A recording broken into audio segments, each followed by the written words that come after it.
I want to get into Bring the Funny, but I also want to hear about what's happening with your life. How's it going? What's new? What have you been up to? Life's good. Good summer. My mom's flip phone finally broke. Wow. Wow. That's yes. a big deal. Big deal. Big deal. So Finally. we got Mom her first iPhone. Oh, no. Oh, no. And if you said to me tonight, Jeff, I'll give you the choice between teaching your mother how to text or teaching your dog how to wipe his butt, Yeah. I would say, hand me the toilet paper. Let's give that a shot. Wow. Teaching her how to use an iPhone, no way. Well, and she loves this thing. So she calls me like last week, and I answered because I didn't have anything to do for an hour and a half. And so I'm talking to my mom, and during the conversation, she mentions that there had been a couple of break-ins in her neighborhood. And I said, well, Mom, that's kind of concerning. She said, I know. She goes, that's why I'm thinking about getting my carry permit.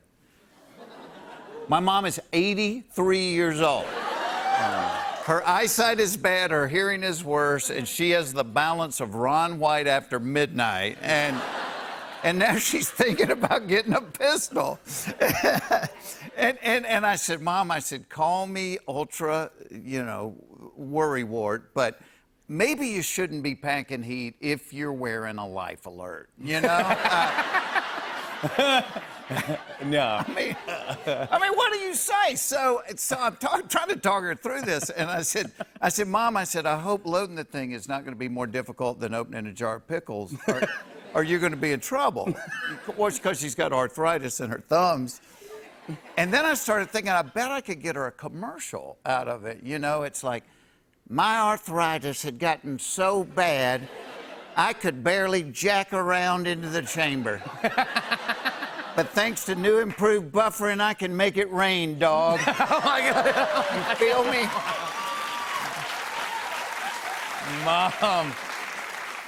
I just see her like sorting her bullets in her pill boxes and everything. Oh, my God. So I hung up and I said to my wife, I said, well, I know what to get Mom for Christmas. I said, I'm getting her the magnetic holster she can put on the side of her walker.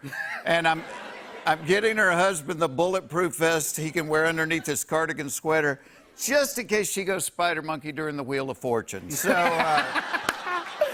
It's a Wheel of Fortune argument. yeah, right? Let's talk about Bring the Funny, if you don't mind. Congrats on this show. It's a hit show on NBC. It's you, Chrissy Teigen, Kenan Thompson. I love the show because I love any form of comedy. Yeah. I just love to laugh. I think the thing that's fun about it, anytime you've ever seen a comedy competition on TV, it's always stand-up.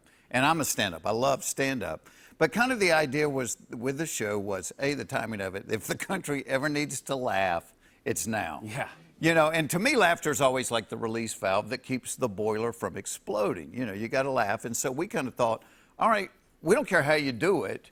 It can be sketch, it can be music acts, it can be comedy, man. Just make us laugh, bring the funny.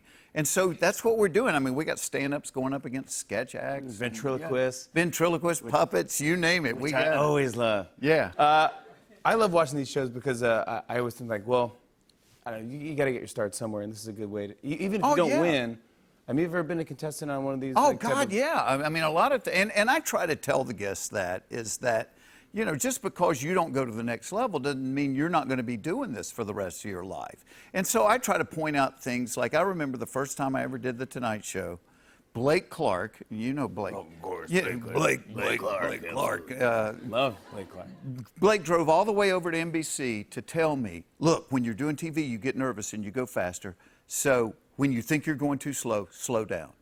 I've remembered that for 30 years, so I'll tell the contestants, because a lot of them, it's their first time on TV. It's like, when you're doing TV, slow down, set your pace. And so it's nice to be able to kind of, it's almost like handing the baton, taking these things people taught you and handing them to the next generation. Well, you told me a good story backstage about The Tonight Show when you were on Johnny Carson. Oh, yeah, I was telling somebody this. So this was always my dream as a comic, to be on The Tonight Show. And so when I was growing up, it was Carson. Yeah. That was the top of Mount Everest. Sure. And so I finally get to Johnny. And, back in those days, you didn't know if you were going to, you did your stand-up. But if Johnny didn't like you, he'd clap. If he liked you, he'd do this. If he loved you, he'd call you over. That's great. And so you're scared to look after your 6 minutes because it's like Caesar, do you live or die? And so Johnny called me over, and I'm like, oh my God, I can't. And then sit in the chair. So we go to commercial, and Ed McMahon leans over, and he goes, hey, how come you never did Star Search? And I said, because I've auditioned for you 6 times, and you turn me down every single time. But now I'm talking to Johnny, so you slide on down there. That's right. You know? 6 times? Yeah, right? That's awesome. Kids, learn something from this funny human being. Jeff Foxworthy, everybody. Bring the Funny airs Tuesdays at 10 p.m. on NBC. On and on and on. I said, and it's on and on and on.